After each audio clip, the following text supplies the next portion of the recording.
episode of Cooking with Mama T. Today we're going to be baking twice baked potatoes, one of my favorite side dishes, pretty easy to make. So the potatoes have already been baked. We baked them for 1 hour because they weren't that large. We baked them for, 2 hours.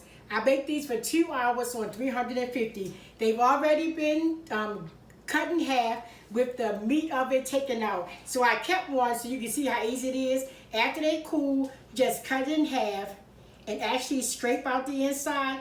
Try hard not to scrape really close to the skin because you actually want some of the potato still left in the shell. And then you just line them up in your pan and you smash. I'm just going to smash that potato. The rest of these, you combine the potato together. And since I already smashed the rest of them ahead of time, so I'm not making so much noise in your ear.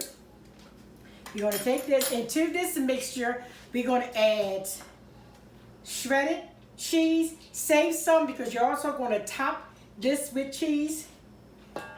Green onion, which is the same thing. These are the spring onions. Save some because you're going to use these for some of the topping.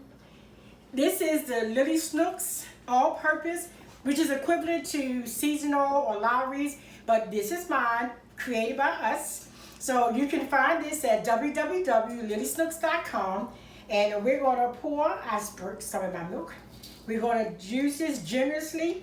This seasoning, because so many people use it, is not as heavy on salt. It's really kind of low sodium. So because these are potatoes, I'm going to add a little bit of salt in addition, not much, probably about a teaspoon. And we're going to add our sour cream to this mixture. And you're adding everything together. And then you're going to stir it up. Here's the sour cream. You're going to add the milk, and because I don't want it to be really wet, I'm going to add a little bit of the milk. And we're going to finish it off with our melted butter. Have your hand mixer ready, because after you add all the ingredients, it is much easier to mix it together with your mixer.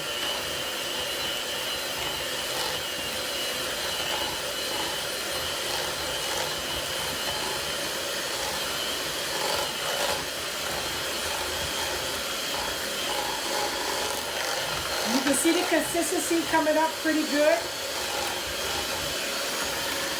You don't want it to be really wet, but you want it to have a good amount of moisture in it.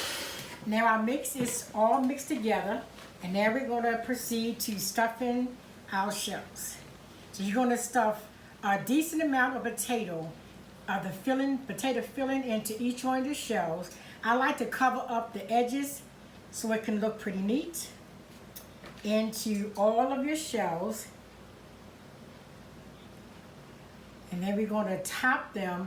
I'm only going to do about 4. And we're going to top these.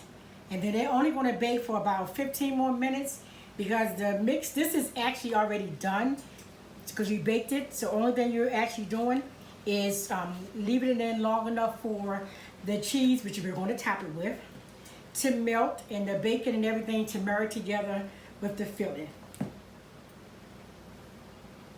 And it's really fun. And this recipe, you generally have more filling than you have potatoes. So if you do, you can actually put it in a sheet pan by itself without the skin and have a twice baked potato casserole. So you don't have to throw anything away. We'll top it with a few chives. Green onions. I'm using green onions. And excuse my mess. It's a little hard to get them inside. And you don't want to overpower them because green onion has a pretty potent taste. And if you like green onion, you can put as many as you want. And then we have a few bacon bits. And that's how you're going to run it in. You're going to run it back in the oven and bake about 15 minutes. Our twice baked potatoes are done. As you can see, we put bacon on top of some, and we left some plain for people who do not like bacon. Thanks again for joining us for another episode of Cooking with Momma T. Please remember to subscribe to our channel, click on the notification button so you will be notified of new episodes. Share our channel. Follow us at www.lillystooks.com so you can see and order all our spices. And once again, thanks again for joining us.